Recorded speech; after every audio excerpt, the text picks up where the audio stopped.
like even right now, you're going viral on Twitter for released OnlyFans that you were playing with yourself, and it's apparently 100% piss is what people are saying. Yep, it was 100% piss. I love pissing. Okay. I love to pee on myself. Okay, and some of the comments are really disgusting. Well, no, the thing is, I'm a disgusting person, so it's just like, people been knew that about me. I don't give a fuck. Y'all can keep posting my OnlyFans videos. I mean, I don't do OnlyFans no more.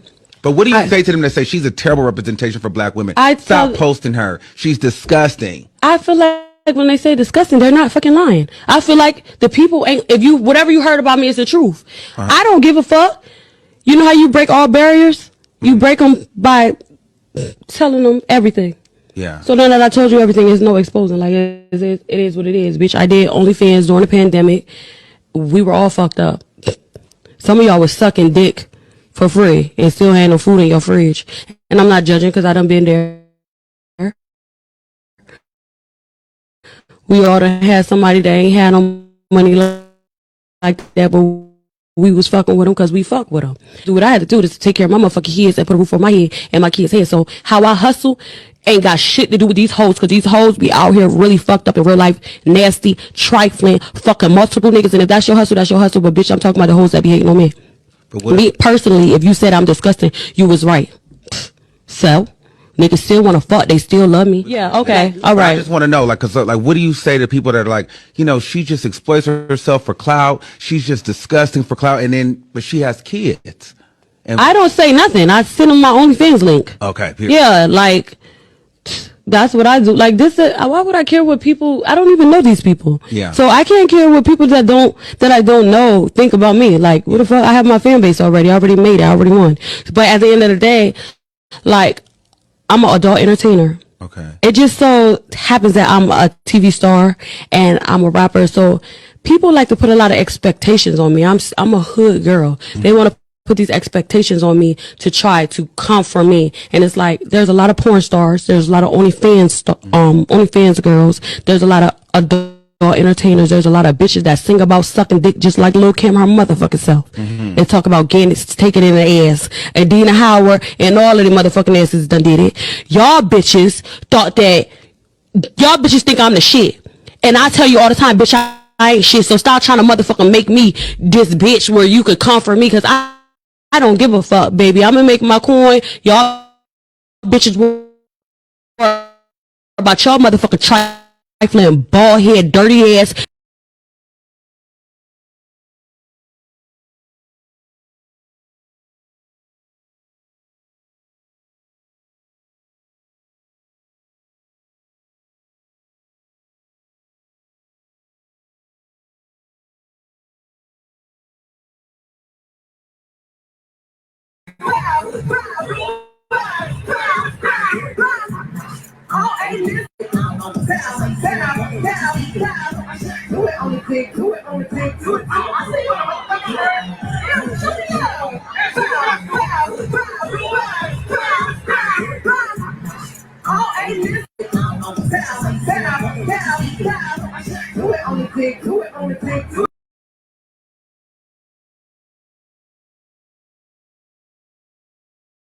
Planet today, Jezebel. In the Old Testament, on exposing the Jezebel spirit. This is the most common demon on the planet today, Jezebel. In the Old Testament, there was a king named Ahab. He did evil in the sight of the Lord, and he was married to Jezebel. Elijah the prophet slayed an army of false prophets, but when Jezebel threatened him, he ran in fear for his life, became depressed, and even to the point of like suicide, because it is a demonic power behind it. Jezebel is all about control. It does not submit. It does not acknowledge any wrong. In Revelations, the Bible says, do not tolerate. Jesus rebuked the church because he said, you tolerate Jezebel. So do not tolerate it. You have to confront this spirit. And then it says, Jezebel was given time to repent, but she does not want to repent because she is proud, she is arrogant. Jezebel will blame shift, Jezebel will lie, but the ultimate goal of Jezebel is to destroy the man or woman of God. Jezebel's not always a female. It can be a man as well. If you look at narcissism, the spirit behind narcissism is Jezebel. Yes, Jezebel uses sex, uses enticement, but it's not actually about sex. Sex is a way to get control. So,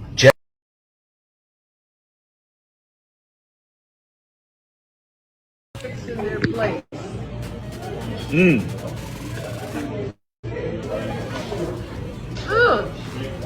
Damn. That's huge. I get it. You said that black women are messing with their mom? Country. Oh, they're messing with the country. That's so. Okay, all right. So the black male needs to say, you know, Well, let me hold that thought. Let me order this food real quick. to wrestle the black female and tell her and put her in her place. Because if you don't, she's just gonna, just, you know, Right. just gonna, I don't know, she's just gonna, you know, mess it all up. First of all, our black women are strong. I know that. We got strong black women in this world. Yes, indeed.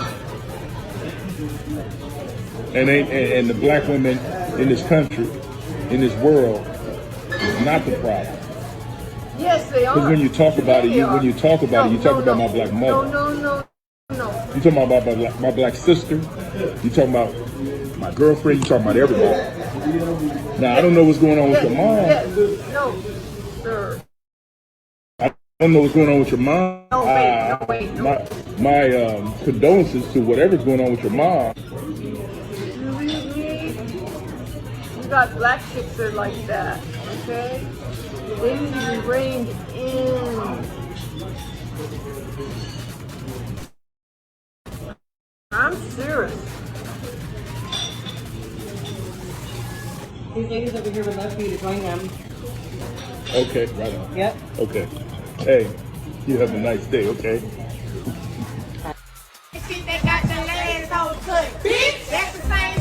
And for you men out there, you simps, who are defending this degenerate behavior by black women, because to you, the black woman is queen, understand that you are nothing more than an enabler. You are her heroin dealer. You are the one that protects her and feeds her this degenerate drug, and allows for this immoral character, which is undermining our nation of black people. And you too deserve what she gets, chastisement. But because you're a man and you're in the way of progress, you are our enemy. Because anyone who is in the way of black men correcting the bad behavior of black women, you, sir, are an adversary.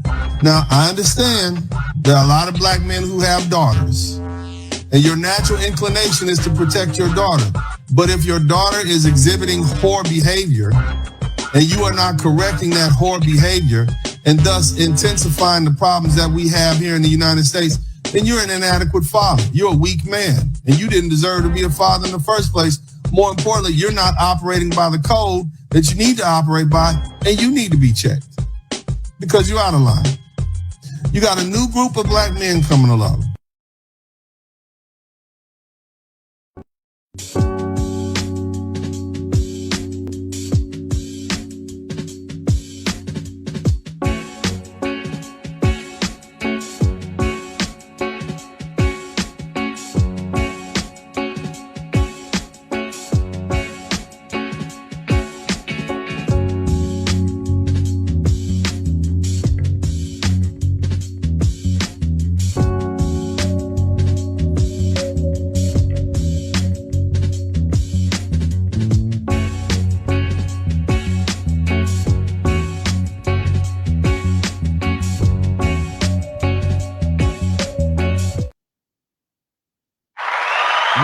What's up? Welcome back, everybody. Welcome to the broadcast. This is Dennis Spurling, also known as Uncle D, the Blizzard King. I am a podcaster. I'm an author. I'm a reality TV show executive producer and star. Hell, I think I'm a rapper and a writer, baby. I'm a writer, a poet, a pilot, all that, man. But anyway, man, the more important thing is I want to give a big shout out to everybody who came through already. Thank you, Swing Out Museum, Dallas, checking in. Shout out D-Town, howdy, Uncle D, and the mods in the chat. Afro Man, always missed the lives, but here's a contribution, Uncle D. Thank you for paying me for my time, brother. I appreciate that. David Dicey, or Dice. Uncle D, appreciate you. Family took your advice, avoiding these lovely ladies in America and leaving soon to find a Latina elsewhere. Conmigo, man. Shout out to you, bro. Urban Eagle. Swing Out Museum. Sushi Hana is nasty. Apparently so. Maurice Harris. These are some of the most sorry hoes. Yeah.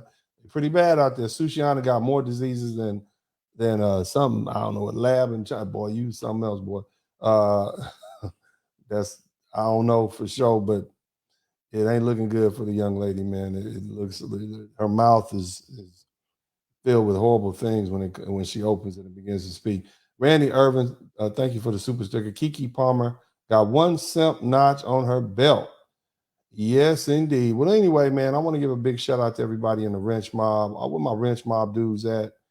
We deep up in here tonight, man, because we got to have a serious conversation about the destiny and destination of the Black society that we live in.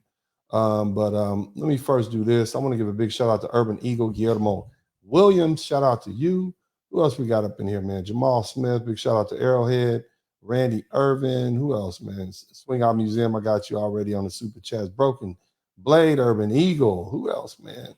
Sleep with the third eye open, man. I got some of my favorites up in here tonight, man. It's always good to have the fellas up in here when it's time to really talk. Banana Travels. That's a good name. I like that. Who else? Randy Irvin, Matt Newland. Welcome, Matt Newland. Bandana Travels. Okay, that's what's up. All right, let me see who else we got, man. Let's keep it. My man Devin Lockett is up in here. Shout out to Devin. Who else, man? We got the Wrench Mob. Hey, man, Wrench Mob, make some noise. Hit the number one button. Let me know you're in here. I want to make sure I get everybody. Cancel Californian. That's what I'm talking about. Shout out to all the Wrench Mob, man. Y'all keep the chat room on kosher. Make sure we don't have any trolls up in here, man. And if they ain't coming in, they got to go. But nevertheless, family, welcome, brother. Shout out to Simple Shit TV. Support Black male media. Look, unless you've been under a rock, man, you kind of know what's going on. You saw the videos earlier. There's been a backlash against what we call 304 culture, okay? There's been a backlash, and I see it happening. And, you know,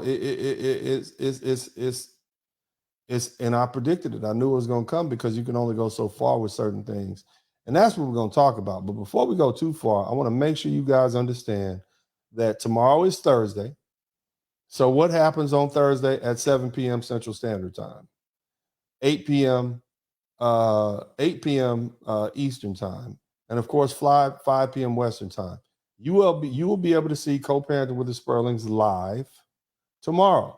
Now, I want you guys to make sure you check it out. It's a story about me and my lovely lady of an ex-wife. More importantly, you see us in a positive light. Divorce is a horrible situation. Having a co-parent is a horrible situation, but you see us handle it with class and elegance. Even in our disagreements, you don't see all that ratchetness. You don't see all that ghetto stuff. You don't see Black men being portrayed as thugs. You don't see Black women being portrayed as whores, which is what the dominant society wants. Now, I put this broadcast together. I put this show, Co-Parenting with the Spurlings, together myself. I am the executive producer. I paid 100% of the cost, which was $250,000, more or less, for 16 episodes. TV ready. It was the highest rated show. The one time it did air, it was the highest rated show. People haven't seen it since then. So you guys make sure y'all check it out. I think it's the perfect time. Everybody who looked at Co-Parenting with the Spurling said it is a breath of fresh air. We're happy to see you taking back the narrative about Black people and who we are. I spent my own money because I put my money where my mouth is. I don't ask other people to support my dreams and ambitions. I work hard. I pay for it myself. That way I own everything. So Co-Parenting with the Spurlings, SY Entertainment is 100% owned, Black owned. Okay, 100% black owned. Never use nobody else's money ever. I own everything. I paid everybody, even the stars that you see. This episode, we got Just Brittany in it, and she's portrayed in a classy way. That's what I'm talking about. Uncle Dean I sprinkled the class on and respectability on everybody. Here's a commercial. We'll be right back. Coming up next on I know you're still going to be on a prowl for like SUV or a van or something, right? Bentley, GT, Continental, two-door, pewter. Are you sure? She's pregnant. And those two babies. And anybody who can't get in or fit in needs to get out. Conversations I know. Okay. Just to keep, we have a great structure. Stephanie was talking all that stuff about why I shouldn't get the car. And as soon as I get it, now she wants to take it for a spin. Co-parenting with the Spurlings. All right, welcome back to the broadcast. As you see, it's a lot of subtle stuff in there. It's a lot of red pill information in there. You will see the way I handle my ex-wife for the betterment of my children. But more importantly, one thing I'm really proud of, I knew that this would be something that people would gravitate to. You will see pretty much in every episode, I got a HBCU shirt on, whether it's Jackson State, HBCUs in general, Southern University, Texas Southern University. I'm always giving love to my historically black university family. So, nevertheless, y'all make sure y'all check it out. Nevertheless, as I said earlier, we're going to talk about this. Well, here's the thing. We need to check these broads before they destroy us. And that's for the most part what we're going to talk about tonight. You heard Sukiana. I don't know her as an entertainer. I mean, I'm just being introduced to her, but it needs to be called out. And I appreciate women calling it out. We have our ladies here on YouTube. We got our Crimson Cure, our Shay Charjay, a lady that I'm just now being introduced to, Art Kathy. Shout out to all those ladies for courageously pointing out this 304 culture that needs to be done away with. We as black men have an obligation to protect those good and decent women who are calling out this 304 behavior. All you good and decent women out there, if you're not part of that, you need to begin to raise your hands and separate yourself from that culture. It's imperative that you begin to do that right now. You should have been doing it years ago, so we'll know the difference between you and them. Nevertheless, what we're going to do when we get right back is we're going to come up in here and cook. We're going to barbecue. You understand what I'm saying? We're not going to mildew. We're going to barbecue. But y'all do what you got to do. This is Uncle G, Uncle D, Uncle G. Nah, man. But you know what this is about. You know what we're going to talk about today. Oh, if she got her nipples pierced, got ass from here to here, then you know that she's a hoe. If she's on Instagram, her bio is an OnlyFans, she's out there selling that thing. See, I know you gon' trip, finding out that your chick in Vegas, drunk on the strip with no panties on. I know that you gon' say that your chick ain't that way. Miami, DR, Dubai, but you didn't go. Nigga, she's a hoe, hoe, hoe. And I think it's time, you know. Nigga, she's a hoe, hoe, hoe. And I think it's time, you know.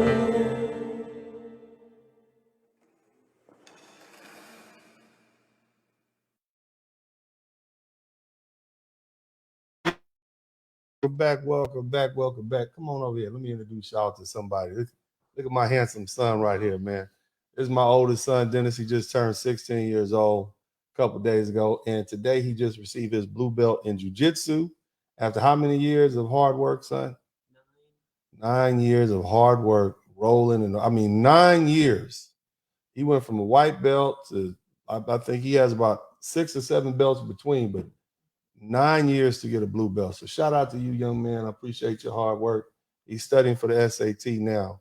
So I just want to acknowledge you. I appreciate what you do, young man. You don't give me all that back talk. And Tad, I don't have to hear all that. So keep up the good work, man. God bless you. That's my boy. I hope that when he gets older, that black men and people will be proud of the young men that I produce. I hope that when you see them, they will be they will hold manhood up high, and that all of you can be proud of my sons.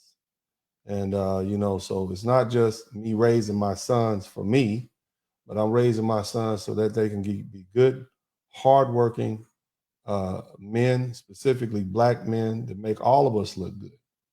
And that's what I want. You see, that's what I want for us. Good, hardworking, law-abiding, young black men who are credit to our ancestors, and a credit to our people, and a credit to the greater diaspora. You see what I'm saying? And irrespective of what I say about that lovely lady of a mother, and I give her, I tell her all the time, I said, you're a pretty good mother. You're a horrible father, but you're a pretty good mother. I appreciate her stepping out of the way and allowing me to raise my sons into the men that she can be proud of. A lot of you ladies can't do that, and you want to have control. So I appreciate her, stepping out of the way, let me do that. Nevertheless, we're going to talk about the backlash against 304 culture, okay? But first, we have got to figure out how we got here, okay?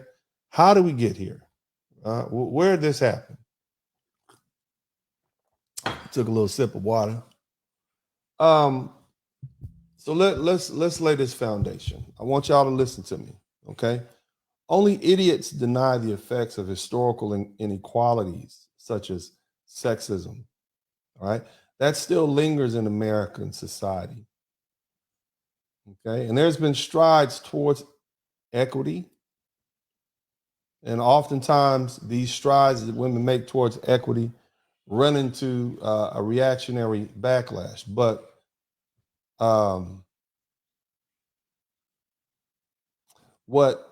and I'm gonna say this, I want y'all to listen to what I'm saying. We're dealing with a liberated,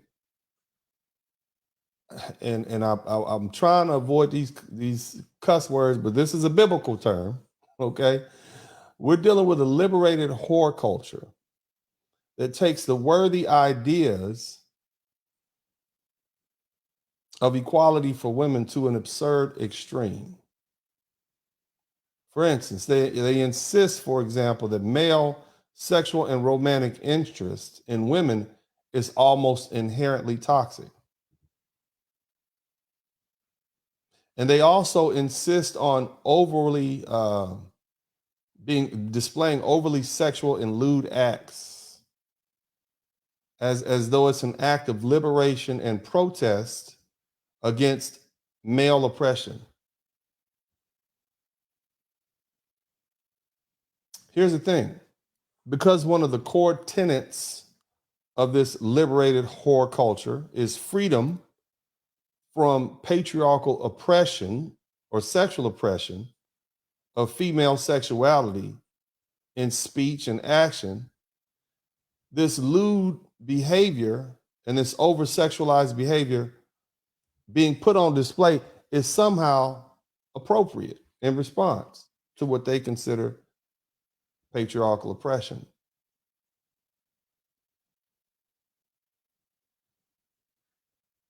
Yeah. Sit up on that for a minute. Okay? Here's the thing.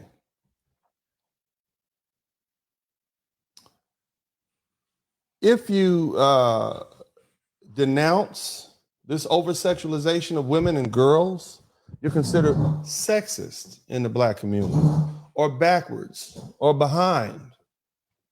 Even though the Black communities are overwhelmingly Christian, and if otherwise not Christian, very conservative in their sexual views.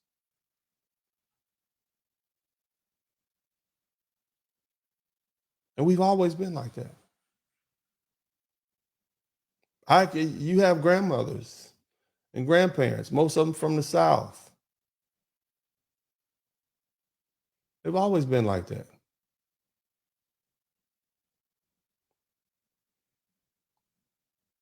Now, if these liberated whore culture warriors or advocates refuse to talk about these excesses and continue to dismiss this as just patriarchal oppression, they're only going to empower the anti-liberated whore culture backlash. People like me. See, I always knew there was going to be a backlash coming. I could sense it when I started seeing pushback coming from many of the women online that we have here, some of these female YouTubers, some of your favorites, Black women like Art Kathy, and of course, the beautiful and wonderful Crimson Cure, and of course, the magnificent and wonderful Shay Sade, two of my favorite. And what you hear about these women speaking against, they're speaking about the war against liberated whore culture on a regular basis. In response, they're attacked. They're referred to as pick-me's and mammies. But the truth is, these liberated women have gone too far, and it's time. It's time that we begin to push back, and it's not going to be nice.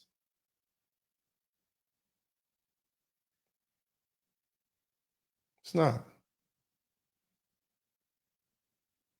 Women were pushing for transparency in gender pay or the pay gap, not for the right to be sexually lewd and vulgar in public. That's not what this was about. And so you have to anticipate that there's going to be a backlash because they've gone too far. Just like when Barack Obama was elected president, many of you said, racism is over. Like many of you back in 2007, I was elated when Barack Obama was elected. It was our first Black president. It was a thing then. Here we are, years later, and it's kind of worn on us. But the thing I knew then is racism hadn't ended. It wasn't over. And what did you see soon after his election? The rise of the Tea Party Republicans, done in retaliation.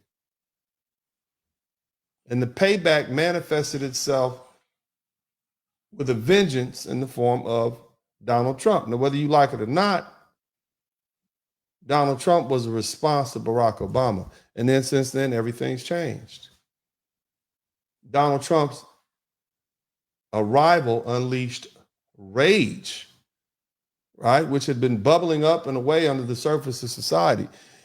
Trump gave people, including politicians and actors and whoever else, permission to let it all out and say things which until then they'd have deemed impolite or rude or not socially acceptable. That's why you got people like Nick Fuentes who are bold enough to come on the internet and say the N-word.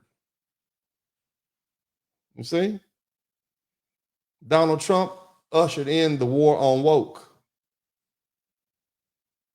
And now we're in the thick of it and everything is fair game.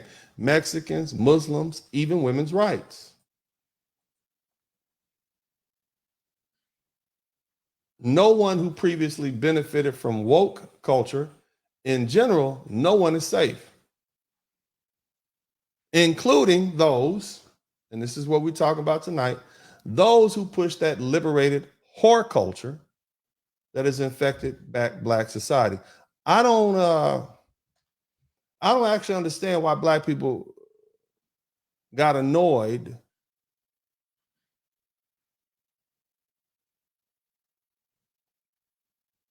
I don't understand why we got annoyed by what we see happening.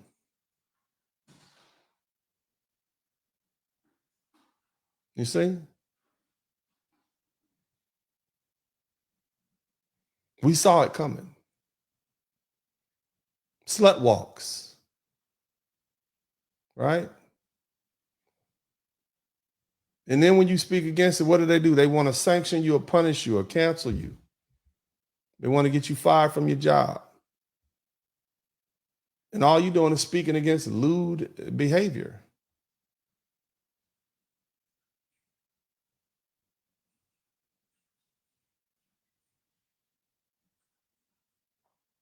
Anybody can see that this put Black people off. We don't like that. Now, here's a great irony, even for me.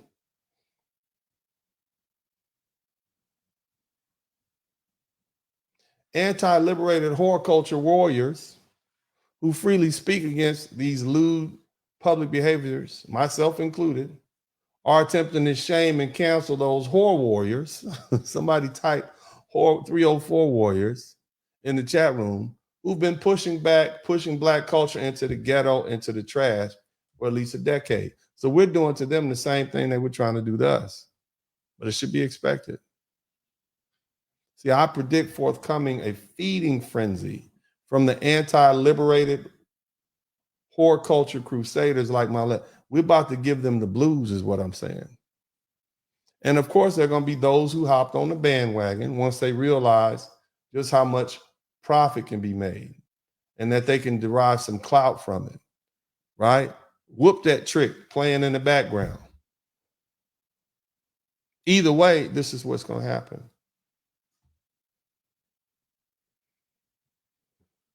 But here's the thing I want you guys to understand. This whole liberated whore culture, it actually betrays the true meaning and purpose behind female empowerment and their principles.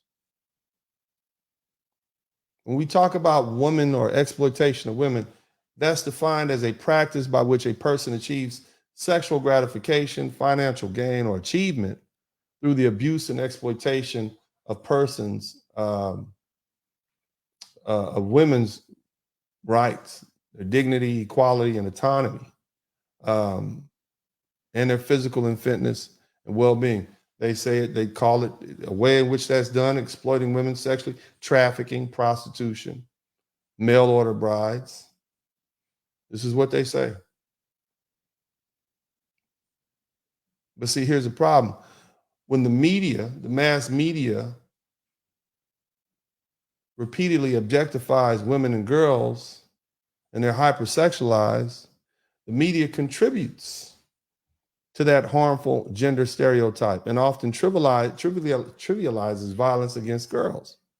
There was a report by the American Psychological Association on the sexualization of girls in the media and found that girls are depicted in sexual manner more often than boys, dressed in revealing clothing and with bodily postures or facial expressions that imply sexual readiness. In a study of print media, researchers at Wesleyan University found that the average across 58 different magazines, 51.8% of the advertisements that featured women portrayed them as sexual objects. But here's the crazy thing. When women appeared in advertisements for men, they were objectified 76% of the time. And you wonder why men think the way they do about women. Social media has amplified age-old pressure for teenage girls to conform to certain sexual narratives. According to a study published by the American Journal of Psychiatry, the study examined the sexting habits. You know, when your little dirty-ass teenagers text messages to somebody else. They found that between 10% and 25% of adolescents, these are young girls, surveyed had sent texts, photos, or texts of some sort of sexual nature. 15 to 35% have received texts.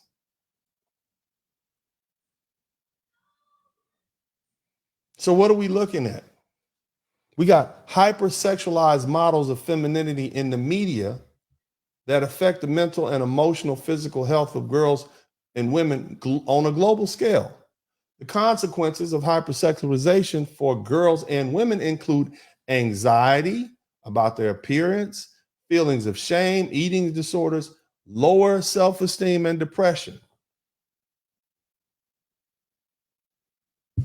Now, why is that important? Let's go back to what I said earlier. This liberated whore culture is betraying the true purpose of female empowerment. Now, what are the effects of this hypersexualized activity that's being pumped into these kids' head? 11% of girls worldwide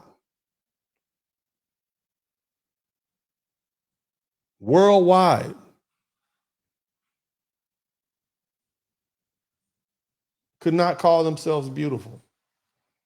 6 in 10 girls avoiding participating in life activities because of concerns about the way they look. 1/3 of all 6-year-olds in the country of Japan experience low body confidence.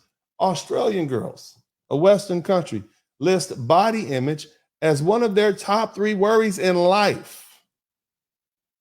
These are children. 81% of 10-year-old girls in the U.S. listen. 81% of 10-year-old girls in the U.S. say they're afraid of being fat.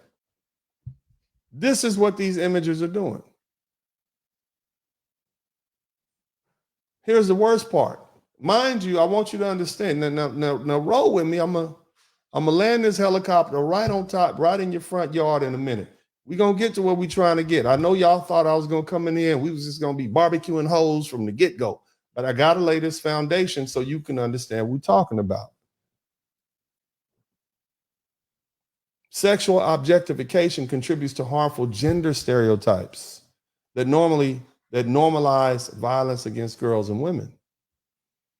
So in other words, all this stuff that these whores are doing on the 304s are doing, that's not helping.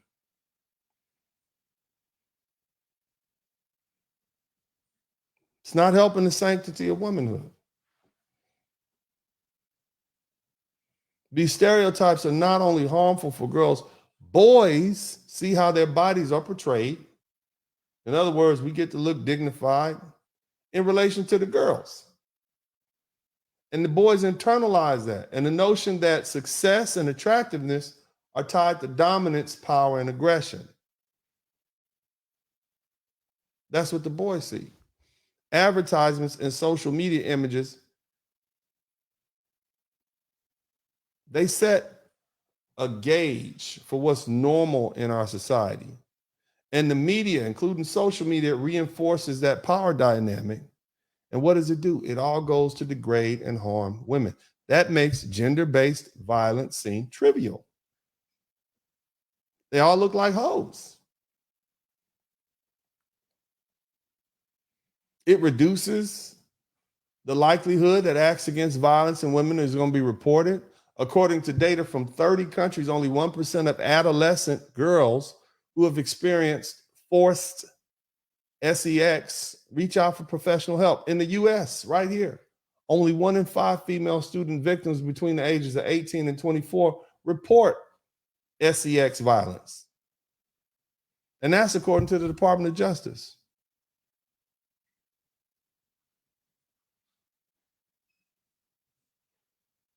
The only way law enforcement can help prosecute these people is that women have to come forward. So it falls on the culture and the media, the social media, to empower women to affirm that their bodies are special, to avoid this sort of sex abuse and assault, or at least prosecute it. But this hypersexualized culture teaches young girls and women that they ought to act like hoes. And they get hoe treatment. And this is incredibly harmful, not just to girls in their development, but also to the culture at large. And when we talk about Black culture, it's even worse. We're going to take a quick break. We'll be right back, man. Y'all do what you got to do.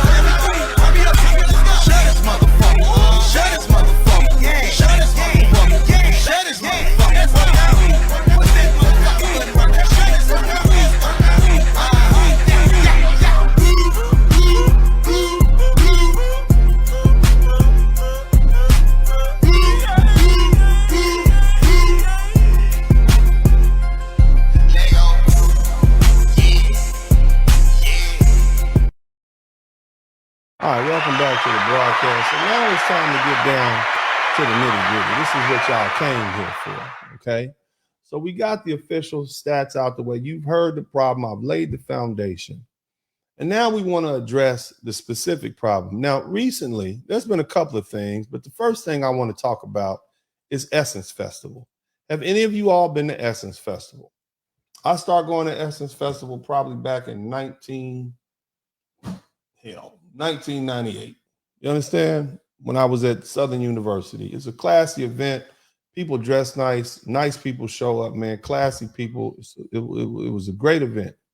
Okay? Now, recently this year, and it happens every July in New Orleans, and recently this year, Meg Thee Stallion invited 20 attendees, in other words, women off straight out the crowd, to come on stage and have a twerk session. On the flip side, this young lady, Janelle Monáe, she decided to do a Janet Jackson. She literally just flipped up a little nipple so everybody could see. She looked like about a C cup. Somebody typed C cup in the chat room. So she wanted everybody to see her little brown C cup nipple, bare-breasted. Apparently it was covered with some sort of pasty. Okay? And India Ari, you guys may remember her from back in the day. She said, she said the issue is what is in context. Humanity does everything, but does everything belong on a stage? In other words, this is not the time and place for that. This is Essence Festival. It's a classy thing. Now, Meg Thee Stallion and Janelle Monáe performed at Essence Fest in New Orleans. You know, India Ari, she went to Instagram and she posted her critique. Now, what are we talking about today? Liberated whore culture. Liberated 304 culture, however you want to call it, you know, I don't know, but it's the quickest way. Y'all know what I mean. Liberated whore culture. That's what it is. That's what, you know. That's what we saw on display. Now, I'm going to explain that to you because I've given some thought to it. A lot of thought based on what the movement was supposed to be, woman empowerment.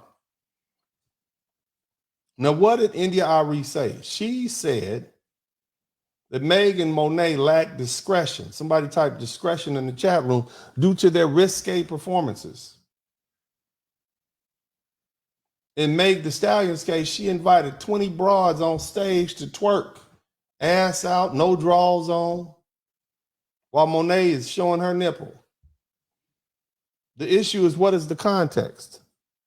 In other words, there's a time and place to text. Humanity does everything.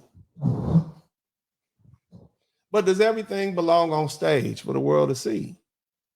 That's the gist of what India Ari said. Look, not everything is for kids and not everything is for everybody. But when we as a culture make something like this, twerking and this lewd behavior and showing your breast part, it shows a lack of discretion and a lack of discernment. This is not our culture. It's filth. Okay? It's filth. It's absolutely degrading to the Black community. I stand with India Ari. I stand with her for speaking the truth. And as they come for her, they're going to have to come through the Blizzard King. Because as I've told you, brothers, before, it is our obligation to protect those decent women in the Black community who are willing to stand up to these thots and whores. We provide overwatch to them. We force them to listen to those women, or otherwise they got to deal with us. See, I grew up at Essence Fest. I was a young man, 20-some years old, going to Essence Fest, man. It was at one point the standard of Black excellence. Somebody type Black excellence in the chat room. Even when I used to get the Essence magazines in the 80s, my mom ordered it. I would look. There was always great representations of Black women on there and Black families. It represented the standard of classy womanhood. Essence Fest reflected that. It was the premier event for Black American women. But now, Essence Fest is a white-owned company. So apparently, along with the Black ownership, went Black self-respect. I guess that's not on the menu anymore because they've abandoned that reputation that took years to create. I still don't understand what nudity and twerking has to do with Black culture and why does it have to be displayed publicly? I'm a father. I got 3 sons, and it's disappointing the amount of sexual behavior that is being pushed publicly on women and girls. And these are the women that my sons are supposed to choose from to marry. And at Essence Fest of all places, this is what they have to see.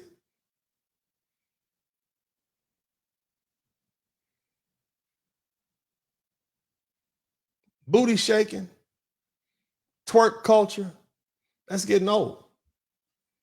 We're more than that. Unfortunately, it's getting worse.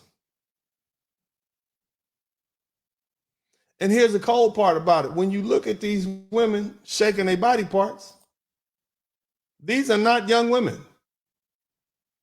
These are not little teenage girls. These are grown 30-something-year-old women.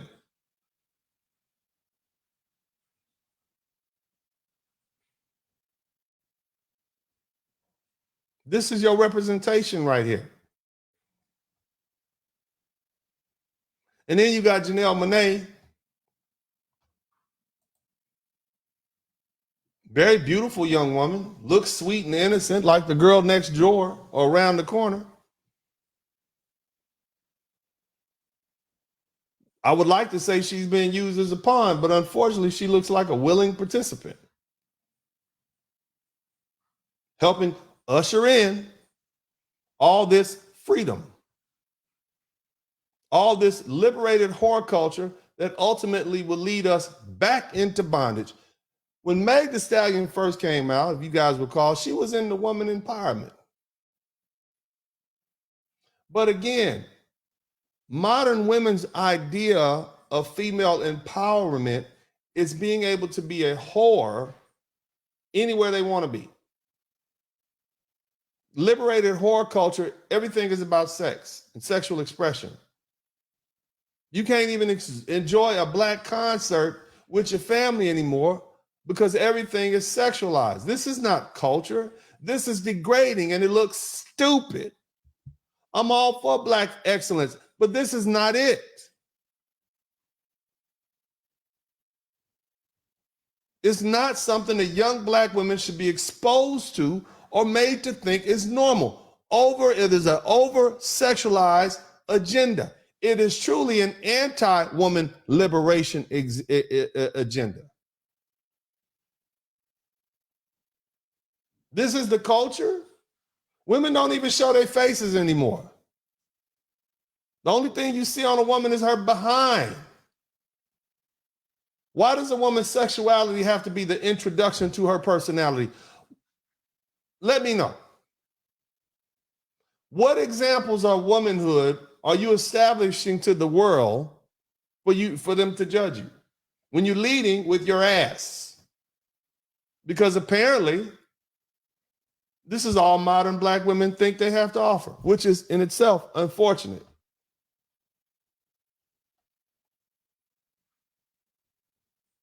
Now, here's the cold part about it.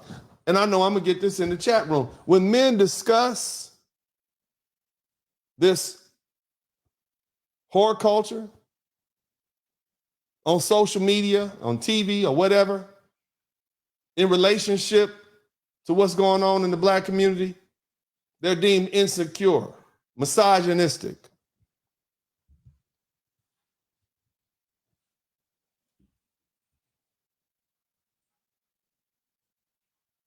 Somebody thought it was a good idea to make women above criticism no matter how far they've sunk. We're supposed to let the mothers of our children, our sisters, our mothers, let them be whatever they want to be and do whatever they want to do, whenever they want to do it. Whatever harm could that possibly do? Well, here's your results.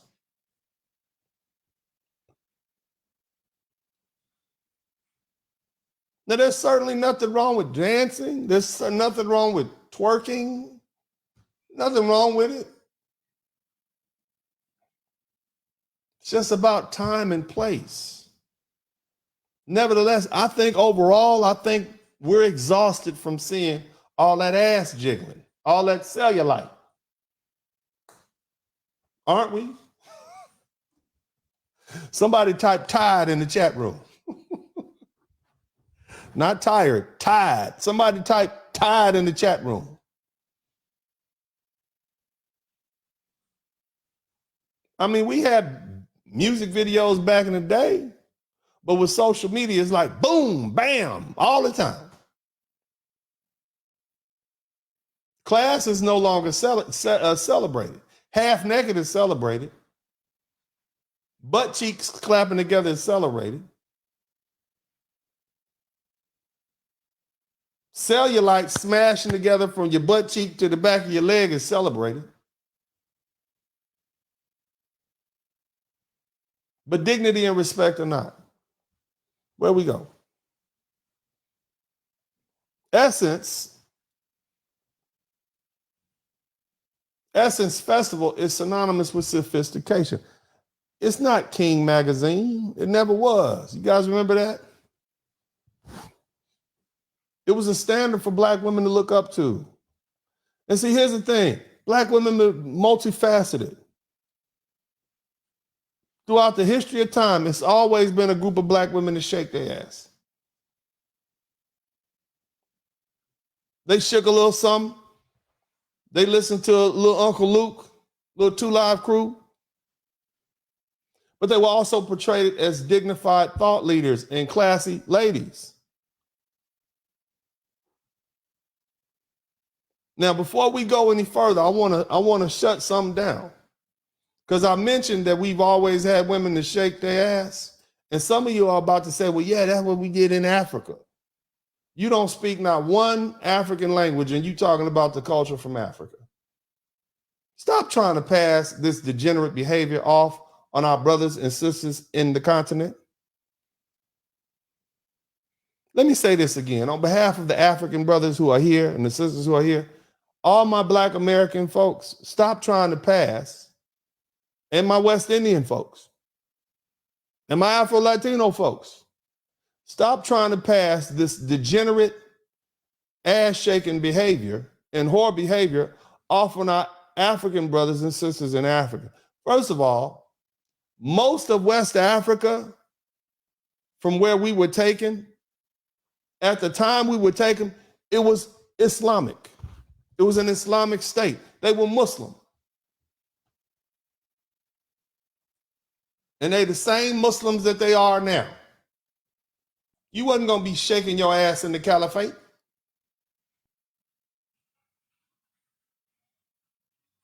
Second, many of them Muslim now.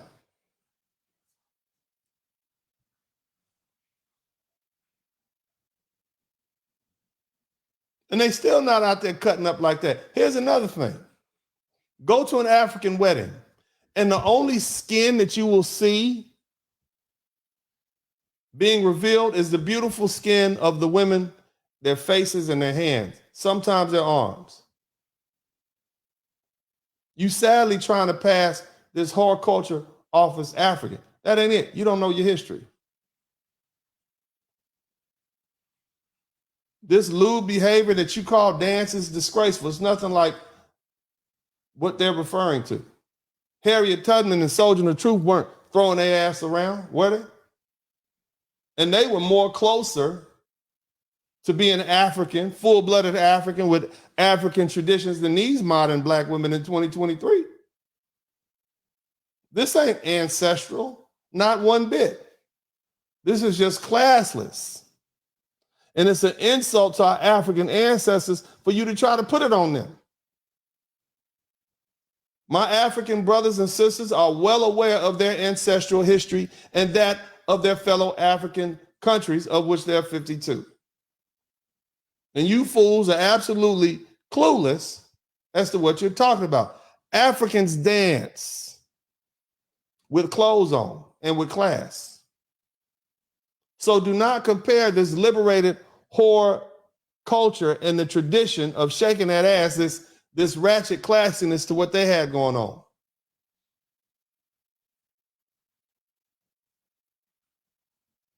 See, modern women think that twerking and shaking their booty anywhere and everywhere they go is some kind of fight against oppression. It's a demonstration of their sexual freedom. To them, it's like a rite of passage into whoredom.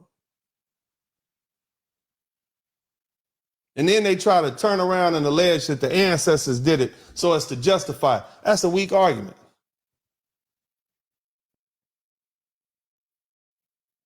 You on stage at Essence Festival, shaking your butt.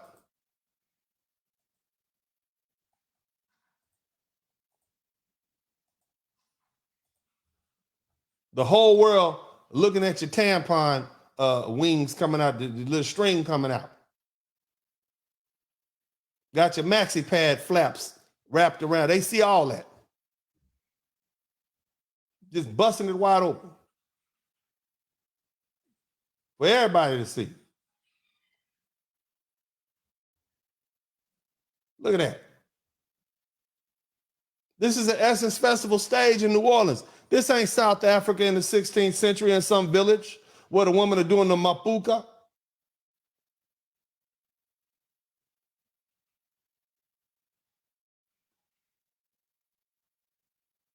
That traditional dance wasn't marketed. It was some dance that young women did back then. They wasn't getting paid to do it. They wasn't doing it for likes. It was simply a tribal dance. This is 2023 on a huge platform. The internet is forever. The whole world sees that. And some of you are foolish enough to think we don't need to have boundaries.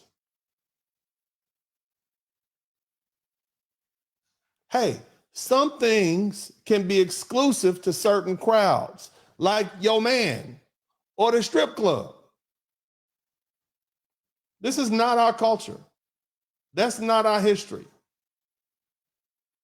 And there's absolutely zero comparison to what these hypersexualized fame hoes are out here displaying for a new generation of women.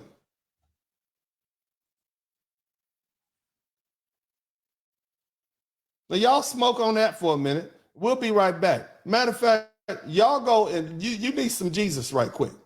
Y'all get some Jesus. We'll be right back.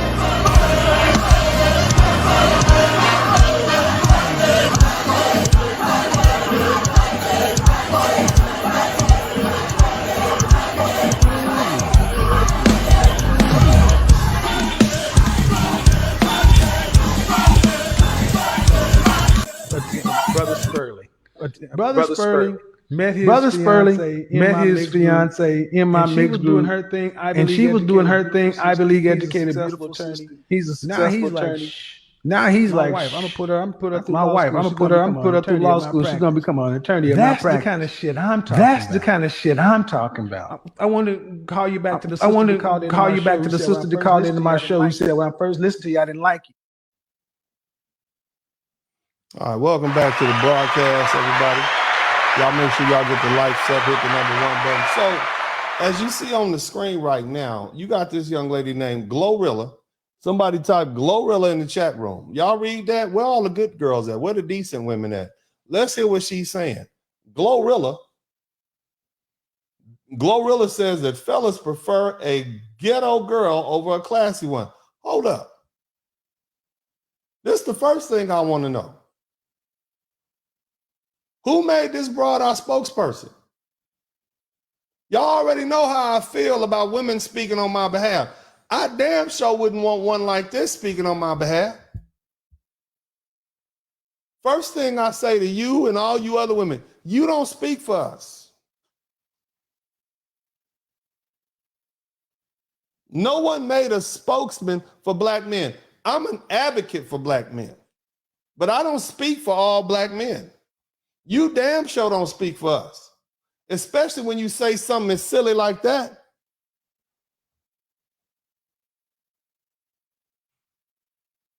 But nevertheless, since you did, let's go ahead and dig into it.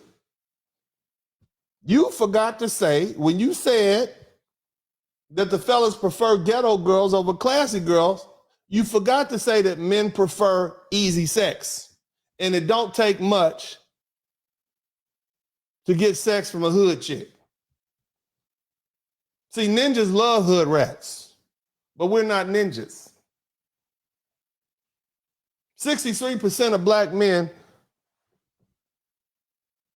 by the time they reach middle age, they reach the middle class. And these men are law-abiding, hard-working men. And even if they had issues in the past, they get to the middle class. And they want to stick with their own social class. And these people pushing this narrative, at the end of the day, don't have to live your life and deal with your struggles. These modern men are going where they're treated the best, and they're exercising their options. And they're no longer inclined to settle for a ghetto hood rat. Especially, they're not even willing to deal with a classy woman who brings hell to their life. They want peace and tranquility. And we all know that all ratchet bras do is bring drama, pain, and disorder, along with a touch of chaos. See, women like you are recreational play toys, Glorilla. You are single-use hoes. You understand?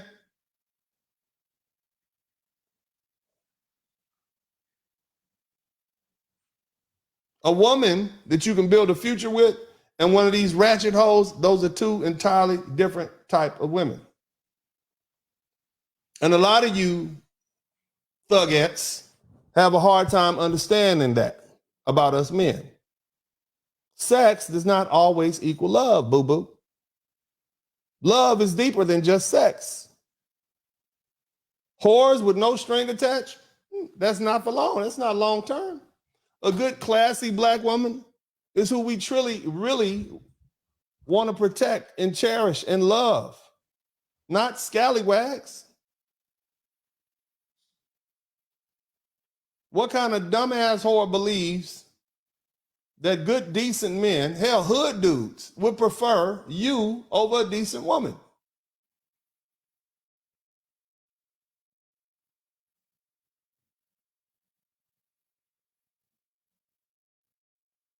The only thing you bring to the table is sex and headaches. To you young ladies, don't listen to this bullshit. You can listen if you want to. I suggest you don't. You're going to wake up at 40 and be alone with a bunch of tattoos, bullet wounds, and stretch marks. Or you end up selling for somebody you really didn't want because he was the last train leaving. Hood niggas don't even want these ghetto broads.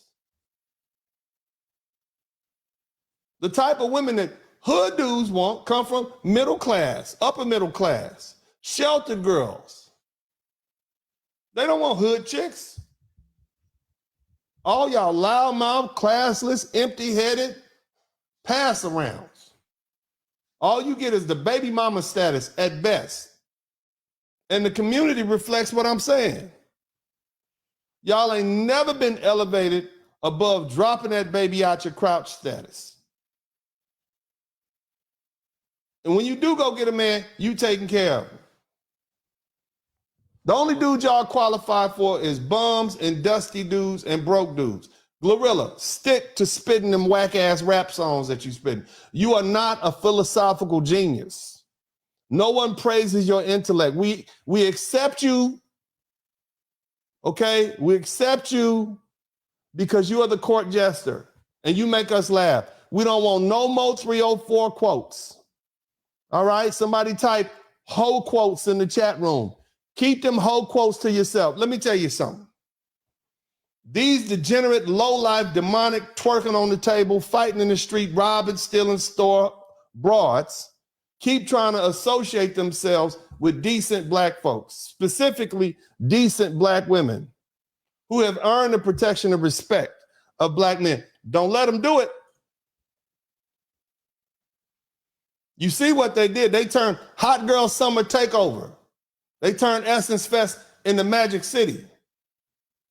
They will never understand the beauty of elegance and class. And this is so much more attractive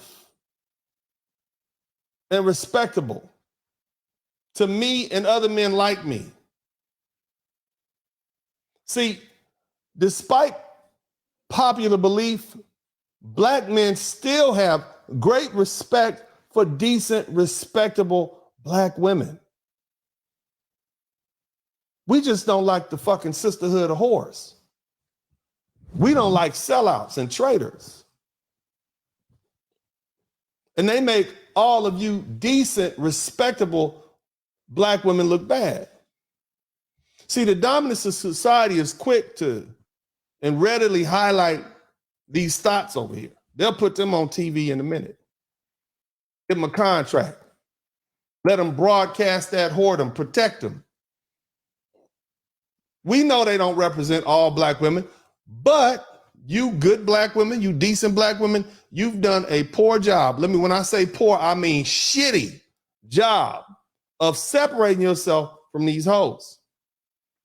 Do not allow these type of women in your home or in your presence, because you don't want to get confused with y'all are who you hang around, ladies. Y'all saw my boy here earlier. I wish he would ever bring some trash like that to my house. He gonna get up out of here and she gonna get up out of here too. See, class and sophistication are dead to this generation. For them, the trashier you are, the more empowered you are. Liberated whore culture. And then you got these lying-ass PhDs and these black male simps trying to convince black men that we're supposed to support this nonsense no matter what.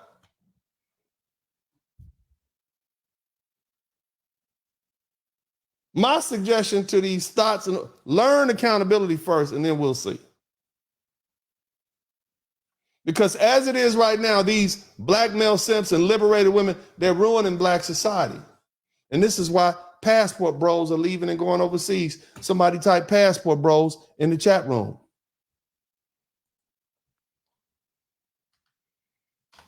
Throwing your ass back and letting your ass cheeks be seen across the internet. That's black excellence now.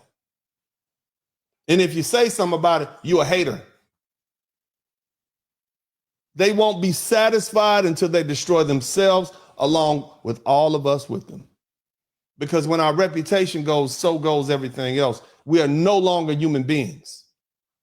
We no longer have humanity. The reason that our black brothers dressed in those civil rights, they went on Sunday and did those marches, is because the black people would be leaving church and they would be dressed in their best. Their best, their Sunday best. Somebody type Sunday best in the chat room. This was all contrived by the civil rights people who were pushing the civil rights movement. On Sunday, we're going to march. Why? Because people are going to be leaving their church. They're going to look good. Why? They did it for the camera. There's a story of Martin Luther King who was talking to a cameraman who said, yeah, I saw the police about to beat up this young boy, so I put the camera down and I intervened. He said, why the hell you do that? You were supposed to take a picture of that and put it in the newspaper for everybody to see. That's why we're doing this. When the rest of the world sees you as human and dignified, they empathize with you. That's why the civil rights movement moved so well. That's why we were able to make so much success. Ain't nobody feeling sorry for no hoes and no thugs. That's why the dominant society goes out of its way to negatively portray you. And that's why I call these PhD motherfuckers and these panderers sellouts. Because they are telling you, yeah, girl, it's okay for you to look like that. It's the black man's fault that you out there thotting it up. And so what does that do? It removes accountability for those women and they never change. So they are their enablers.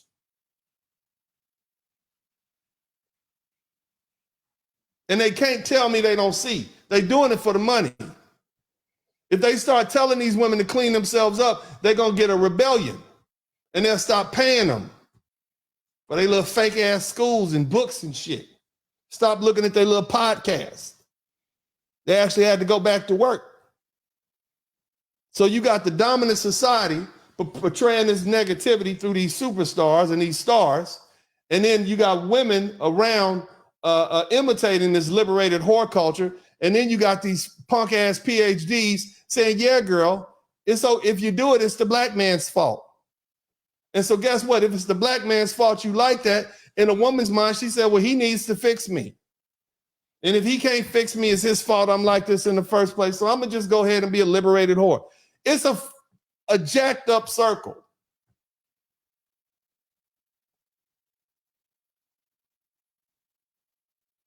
We're living in a time when you attempt to correct this behavior, you're instantly attacked. And that's what they want.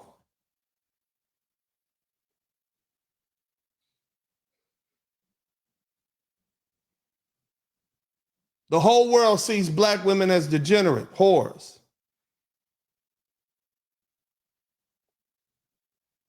All this freedom is leading our people to destruction. Because as our reputation goes, so goes our humanity. And if we eliminate it, we eliminate it. That's why they call you thugs, black men. That's why they call you criminals. That's why they call you whores, black women. They might as well call you an insurgent. This is a war we're dealing with. You've been dehumanized. I remember the Honorable Minister Louis Farrakhan had this conversation back in the 1990s. And I'm like, wow, that's exactly what's going on right now, 30 years later. And you all won't realize until you have no more chances to correct yourselves. You got to accept their behavior and protect them at all costs because they're queens. My response, nah, motherfucker, I'm the bad guy. So fuck you. Now what you gonna do about it? And let me put my black male advocate hat back on. Black men are winning. In all the objective metrics that count, we are winning. We got more black men in college than in prison. We got 63% in the middle class, 1.7 million millionaires.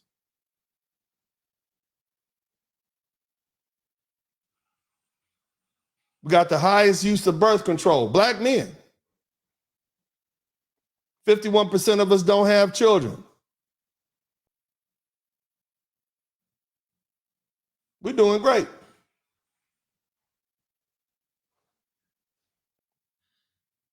And I'm not going to let these degenerate, violent, loudmouth, belligerent, demonic women drag our reputation down the hill with theirs. Not without a fight.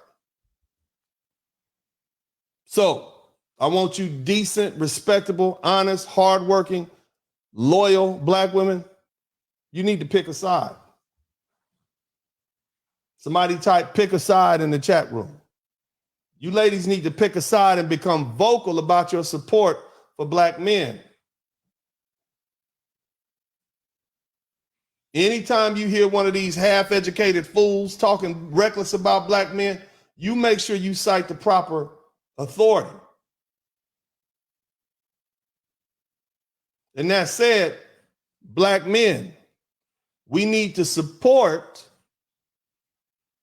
the black women who are speaking up against this horror culture, like India Ari, like our very own Crimson Cure, like Shay Sade, both married women, by the way. That's who we need to support. And we need to do it with great vigilance.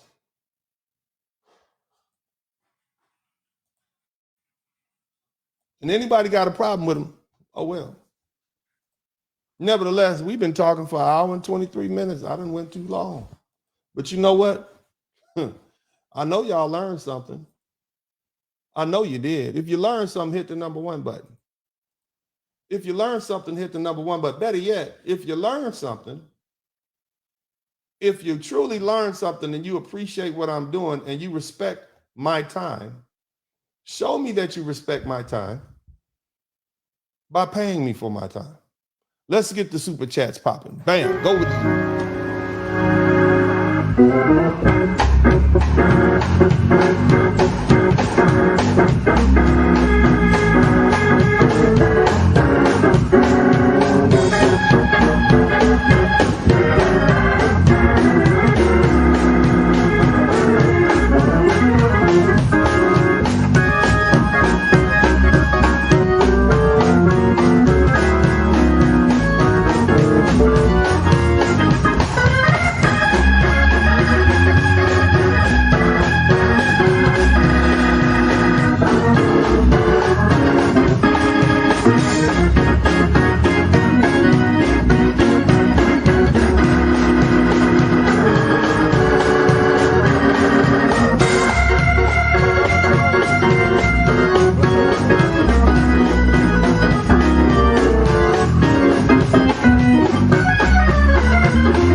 Hold on a minute. Y'all need to get me 13 more super chats. Y'all need to pay me for my time. Just like you pay them ratchet thoughts on like Sukiana, y'all need to pay me. Pretend like this is the middle of COVID in pandemic and you are on OnlyFans and pay me for my time. Make it happen.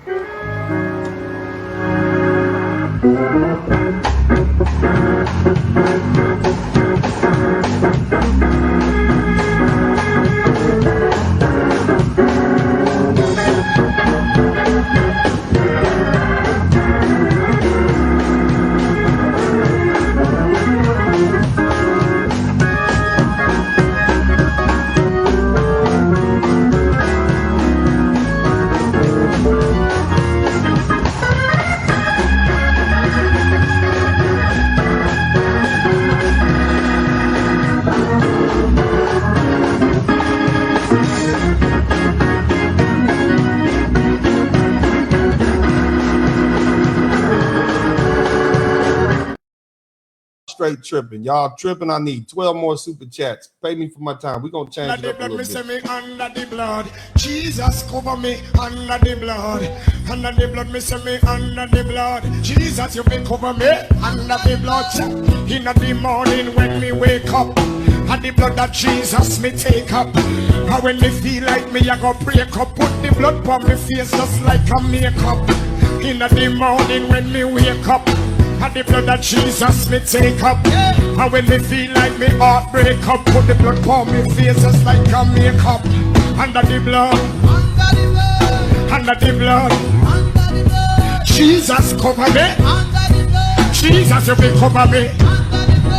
Under the blood, me say me. The blood, pay me for my time. Come on, I need about another 8 super chats. I'm gonna be drinking out this jelly jar till y'all do.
All right, y'all did a great job. Great job. Y'all got me where I need to, but y'all one short. Somebody give me one more super chat. But in the meantime, I'm gonna commence reading. Big shout out to my man Cooley.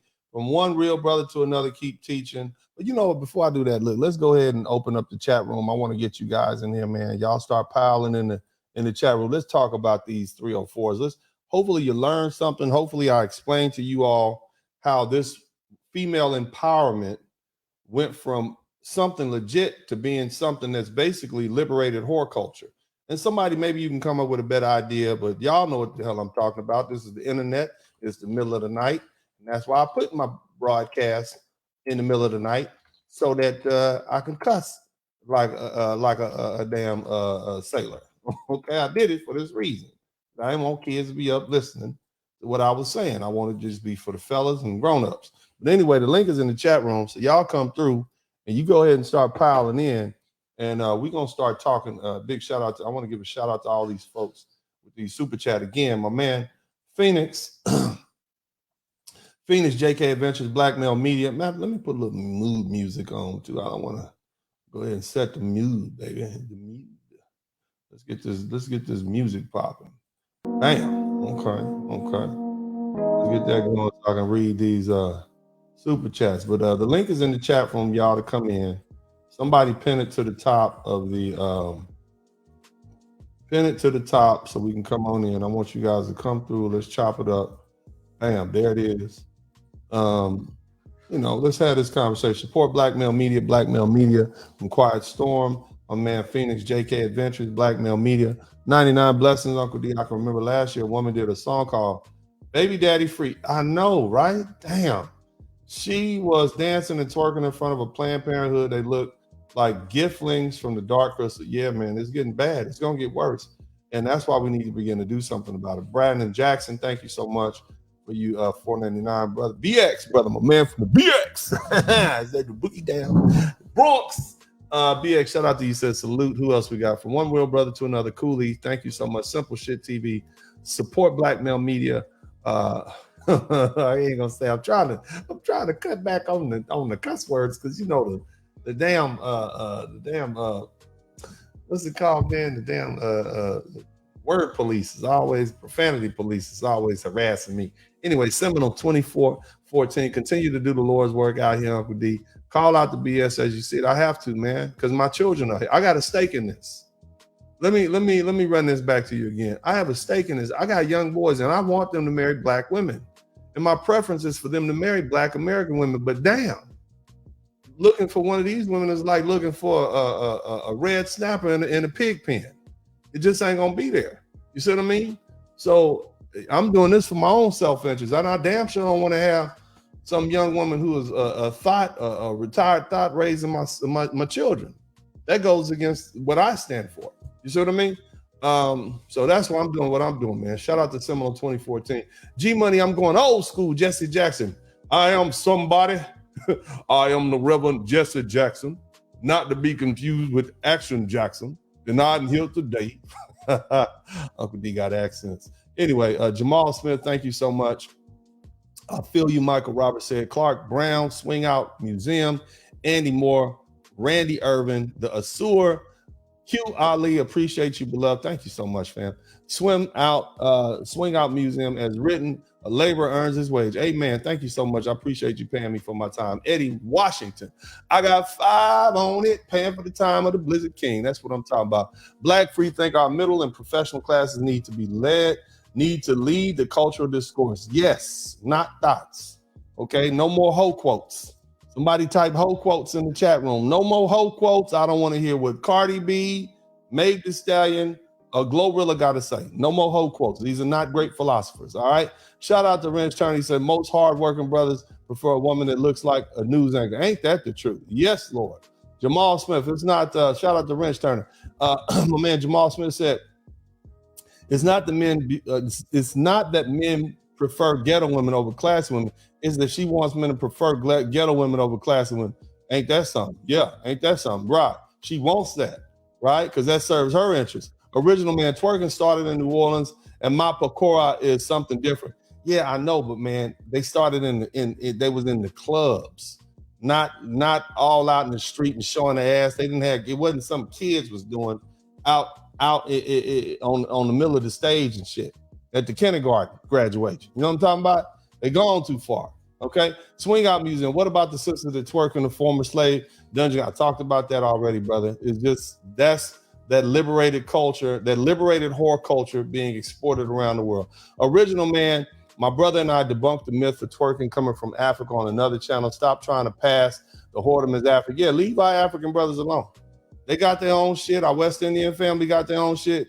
Stop trying to put that on Africa to justify it. Unfortunately, I had to work Essence. Shout out to Cody Marshall said I had to work there. My man Renstone is showing support to the H-Town homie Uncle D on the MF and Wood as always, man. Shout out to my D-Town homie Renstone once again. Volcanus, thank you so much, man. Appreciate you. We winning. Ben Conan Kenton, thank you so much. New member, Too Much Moxie. My man, Too Much Moxie. Diamond Jim, 55 is too late. You actually have to work hard to find the dignified images of black women in entertainment. You really do. You got to look for it. Roderick Jackson, he said, keep calling it out. Salute NDRE for checking Megan and say, yeah, man, I'm happy. My man, Simple Shit TV, support black male media. Kiki Palmer got one notch on her belt. Randy Irvin, Suchiana. Okay, so we got all these guys. And look, man, I got a special treat for y'all. We got some guys piling in the chat room. But in the meantime, I want to share y'all. Hey, man, my man, Big Bass DJ, man, he doing the most, man. Y'all check this out. I saw this and I'm like, yeah, man. I'm starting to have my favorites, but it's like, wow. Check this out. We'll be right back.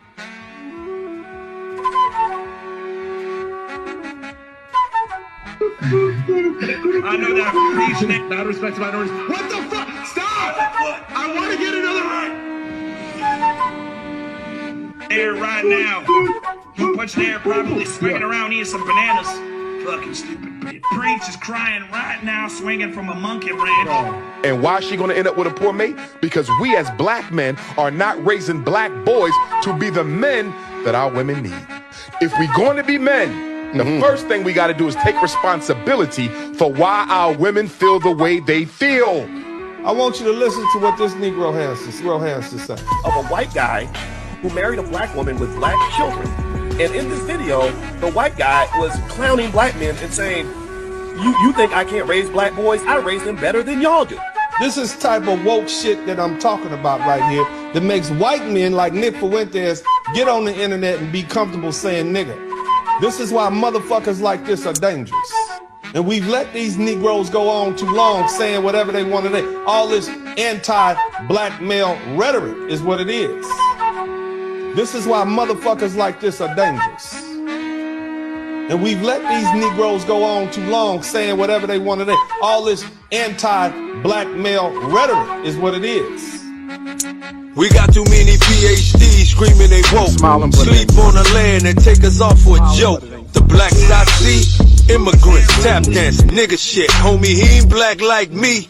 Ancestors fought and died with no guns. You hear disrespect and speak with a forked tongue. We march for togetherness. All we really seeing is a bunch of sellout motherfuckers round here don't tell the shit. Separate better shit. We don't fuck with it, trick them celibate. Tell it to the donkey and the elephant. Here for the benefits. Damn right, talking to you immigrants. Over here acting like you innocent. In your homeland, you don't fuck with blacks, but getting handouts and money off our tax. And we ain't getting shit but some feel-good talk. And young black men outlined in white chalk. Time to spark change, the kind folks see. Produced by Baz, inspired by Uncle D. Give black men a voice. The only Umars on Friday. And trust me, our doctor ain't boys. My people rejoice. My lyrics ain't shooting and killing the black man. Make a motherfucking choice. What niggas do for money, clown and act a fool. Wearing dresses, finessing money just for a school. Tell it to these coons on a plantation, made it a celebration. Everybody to Zoom, blizzard in the room. So bundle up, trick. It's cold outside and he ain't taking no shit. This is why they hate us. Blood run deep, a generation of traitors. They wanna see us weak, you ain't a part of the family. Cold shoulder, fuck you, black man ain't shit. I'm sure the world will love you. Head down long enough, 50 plus years, you yelling that we ain't strong enough. Took them benefits and ran with it, it's Mayday. Took the kids away and now they Pookie and Ray Ray. This is where we separate. Word, feel me? We gotta keep our black. Black woman shit. Why you got spray paint on what's the name? Like, you keep this shit moving, bro. We don't play like that, bro. Okay. Bro, I don't give Okay, a fuck, bro. We don't play like that. about, my nigga? Like, look at your van, my nigga. This is some weird shit. Don't come parking around this shit, my nigga. Like, Word, nah, some other shit. The fuck? Fucking you. What's the name of the block? I don't know. Bro, get the fuck out of here, my nigga. Real shit, bro. And keep it going fast, bro. Yo, that's some crazy. That's crazy, bro. Get it understood, cause real black men wish a motherfucker would. So buck if you want to. On the next flight, we do whatever we want to. Blizzard King coming, everybody favorite uncle. You got niggas with degrees enabling these motherfuckers by perpetuating these lies and negativity about black people. Most of you black men don't have kids. You ain't even got no wife.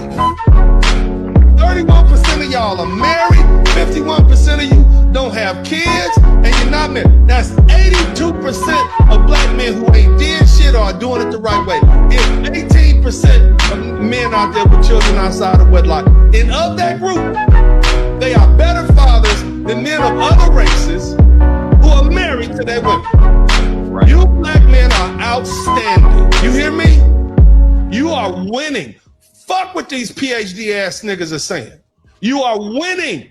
You are doing a great fucking job, especially considering what you had to do and deal with historically. Especially that. Nobody's saying that. These lying motherfuckers, man.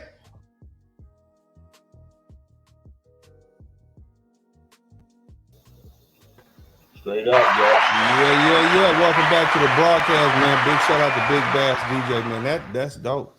I'm back here. I was hands up like, yeah. You see what I'm saying? Like, woo, woo. Yeah, woo, woo. Shout out to Big Bass DJ. My man be getting it. My man, I got Devin Lock It up in here, man. Voodoo Chill. Shout out to you, man.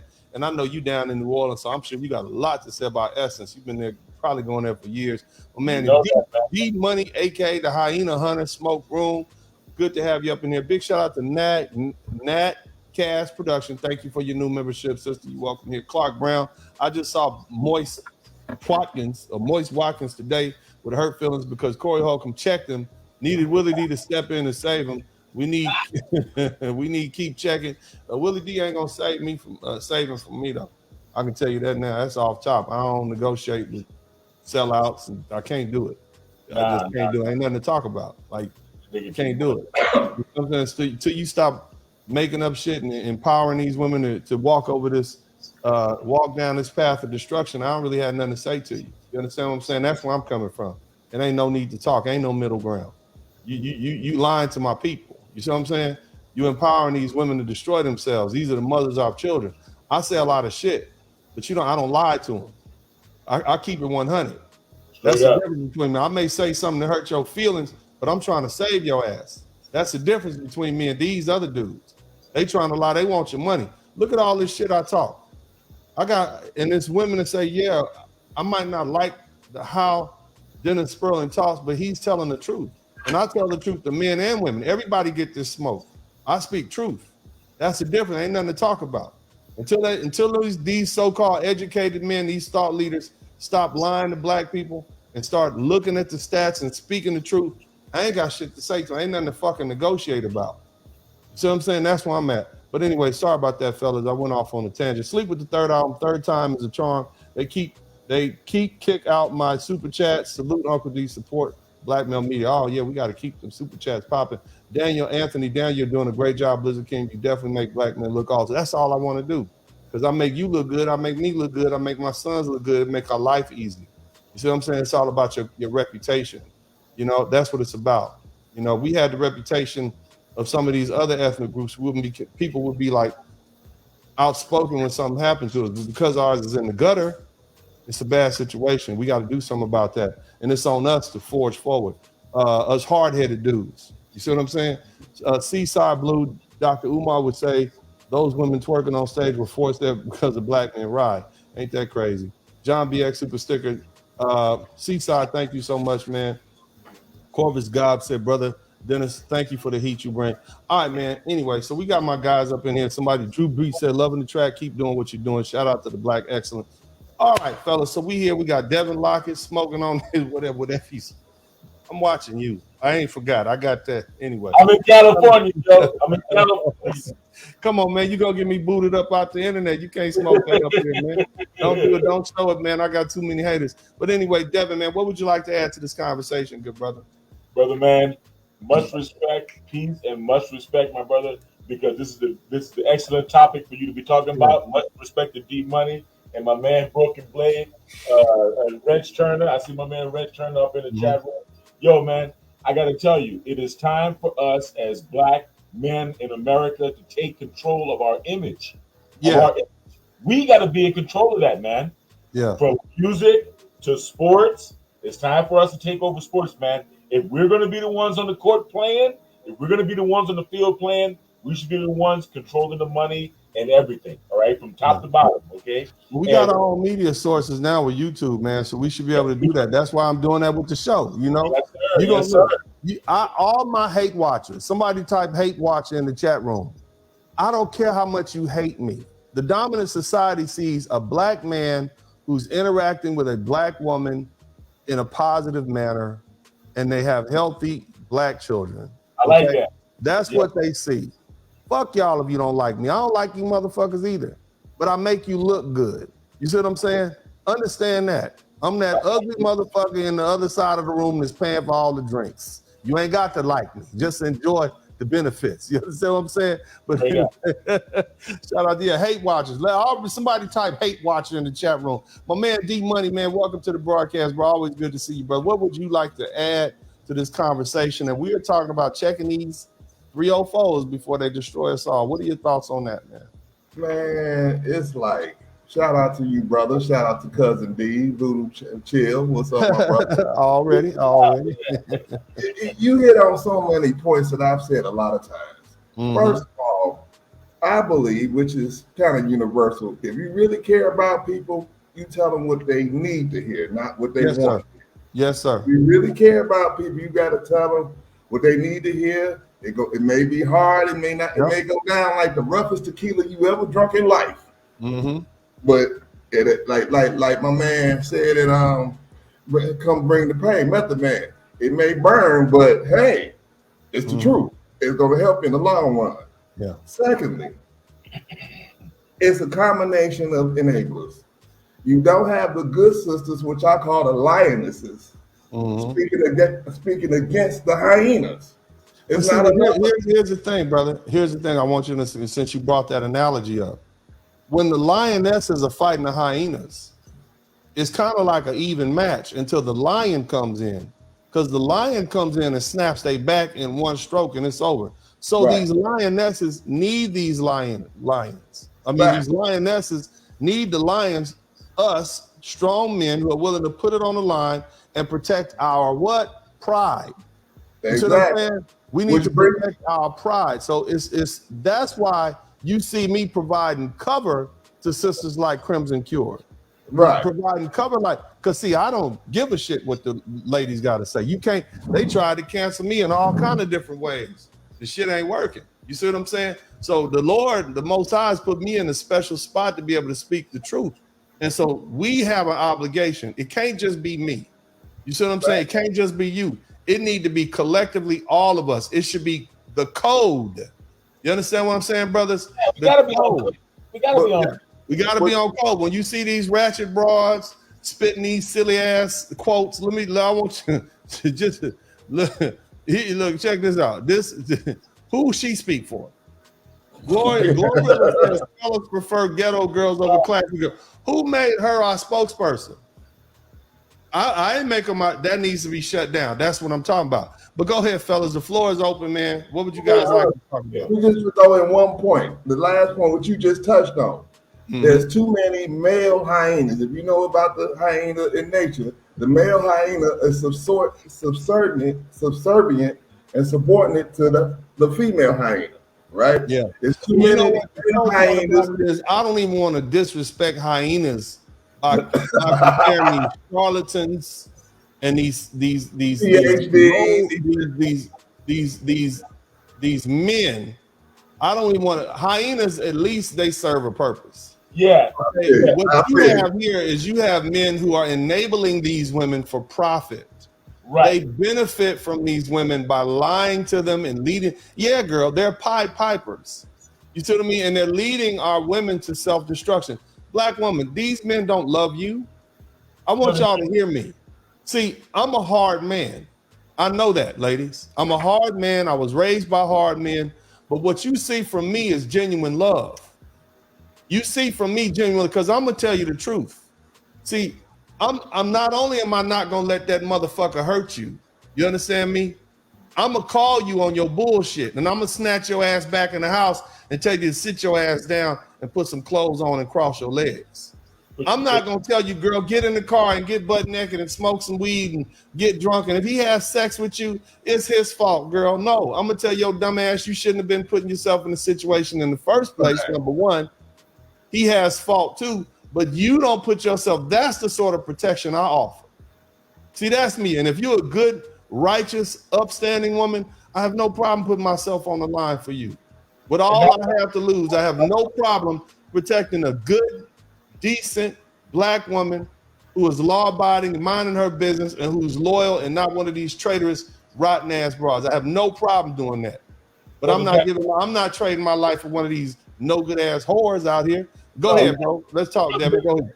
But Dennis, man, what I respect about you, man, is that you can't be smoking weed on the broadcast, bro. I'm telling you, I'm gonna be put off. I'm serious. Y'all playing. I'm serious. Go ahead. What you trying to do, man, I respect, is that you're trying to communicate game to the next generation below.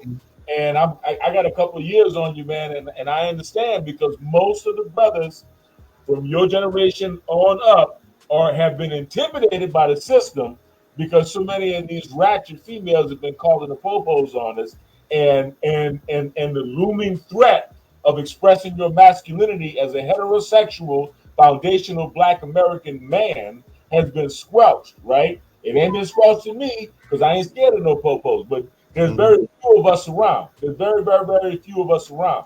So I think a lot of these men, that even they weren't raised by men. They were raised by women. And so they give great reverence to women, and instead of treating women like human beings, they treat them like they're goddesses. Right. And so the Queen Mother Goddess can do no wrong. That's what I mean when I say that Queen Mother Goddess simp chip is implanted in their head, and she could just do no wrong, and it's a problem, man. But shit. Anyway, we running out of time. I went too long, man. But I got one more for y'all, man, before we leave. Let me give a big shout out to my man Cody Marshall. I bet it smell like pee and hair glue. I'm done with you. I'm done with you, man. Platinum Elite. What up, Devin? Speak on it, player. MC Recovery. That's my Watts homeboy. Shout out to you. Drew Beat, loving the track. Keep doing what you're doing. Shout out to Black Excellence. Thank you, brother, so much, man. Look, we got one more. We'll be right back. Y'all make sure y'all get the likes up. I got another one for my man. Let me see. This is why fathers are important. A lot of mothers keep kids coming back to them. Fathers build families. There's a very big difference. So if you notice this, the reason why we cry so much about fathers, their absence, and that, you know, there aren't any families, we giving Big Mama too much credit. Thank God she was there. But what we were really missing, Big Mama wasn't the glue. She was the person where we all loved, and we all had a central reason to be together. But there was no family. That's why when Big Mama left, it looked like it was dispersed. It was never together. This is why, if you look at when grandfathers were there, we had family. We have people talking to each other. We have people working together. We have people planning together, because women keep people loving them. Fathers are the ones who build family. These are bottom of the barrel type women on this podcast, nevertheless. And these idiots clearly don't understand. They have no dignity and no respect. They are sellouts. They are traitors. Somebody type. She ratchet, she ratchet, she ratchet, she ratchet, she ratchet, she ratchet, she ratchet. 304, you know she ratchet, she ratchet, she ratchet, she ratchet, she ratchet, she ratchet, she ratchet. Hot girl summer ratchet, she ratchet, she ratchet, she ratchet, she ratchet, she ratchet, she ratchet. City girl, you know they ratchet, she ratchet, she ratchet, she ratchet, she ratchet, she ratchet. Magic King, Ice Cold, you know they ratchet. Miss Independent chick, she drama, never stayed a wife, but she a baby mama, yeah. She chasing Pookie on the corner, she a 10, never got high school diploma, yeah. Tell the truth, shame the devil, high value, you came after the lower levels, yeah. She want a real man, but she fake. How you get a rat to run, put on a cape? Yeah. I got solutions to the plague tale. Every single mama in the hood will close her legs. Let her say the children. She just cracked her eggs, got right back in bed. Scrambled up the kids, ain't even healed. She's a killer, fam. Ratchet. 304, you know she ratchet. Hot girl, summer ratchet. City girl, you know she ratchet. Magic King, ice cold, you know. Who's been in the streets? Why? Because she's not worth it. You don't need hard-headed women. Hard-headed women don't listen. You don't need women who are traitorous, who are loyal to the end. So they're going to places where women are taught to put family first, put the husband first, put the men first. And they're finding wives in those women to be their helpmate. Look, this our wheelchair line, y'all, leaving the DR. Everybody got their ass done. No.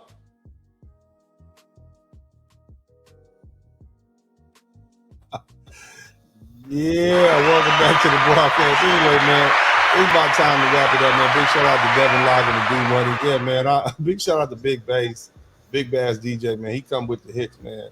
But anyway, fam, like I said, I love y'all, appreciate y'all. You good ladies, you need to begin to separate yourself from these 304s. I explained earlier, we're dealing with a liberated whore culture. Okay, it went from being female empowerment to being liberated whores, which means they feel like they can do anything in the name of fighting against the patriarchy. They basically, I mean, this is the devil's work. They basically reached and aside something that was actually good and could empower our daughters and force men to treat women with respect, and they just reached in and turned it inside out. And we need to call it in. It's our job to bring this thing back home, because otherwise, man, our reputation is going down with theirs. No matter what black women say, no matter what black men say, for the few of us who can't afford to leave, you might be able to escape. But what about the other 20 million black men? They're just going to be here, our cousins, our fathers, our ancestors, you know? So we got to do something, because if we don't do something, man, they're going to destroy us all.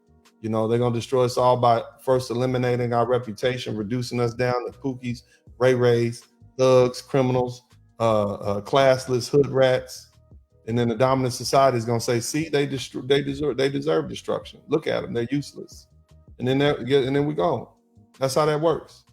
They can't just outright lynch us and hang us and over-incarcerate us anymore. That's too expensive, and it brings down the critiques of the world. You got China calling America on their anti-human, should I say, some of their policies that go against human rights. And so they can't do that. So how do we eliminate them? Well, we make people unsympathetic about them. We portray them as degenerates. And that's what they see you doing your woman as. You're portraying your woman as a degenerate. And remember what I said, a nation can only rise as high as what? The moral what? Hold on, say again, Devin. The moral what? The moral position. It can only rise as high as the moral position of your woman. So if your women are low like this, then the rest of the world is saying, well, if the women are that low, then the men are under that, because she's supposed to be the better sex. She's the fairer sex. And this is what we're dealing with. And that's why these PhD niggas are so dangerous, because they know better. Or at least they should know better. They should know better. And the reason that they should know better is because they're educated men. You're empowering these women in their degeneracy instead of calling them on their degenerate behavior. Instead of pointing out to them, hey, sister, that's your responsibility. Here's what I tell people. I tell men this all the time. It don't matter what circumstances you were born in.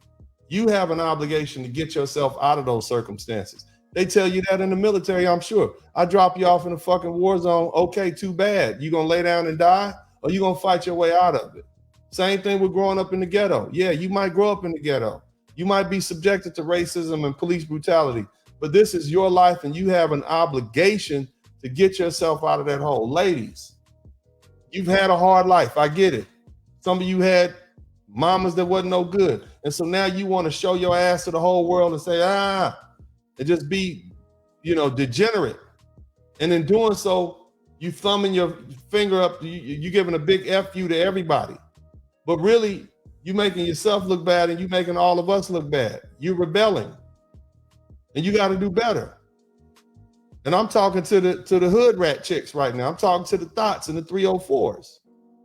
You still have an obligation to carry yourself with dignity and respect, no matter what your mama was.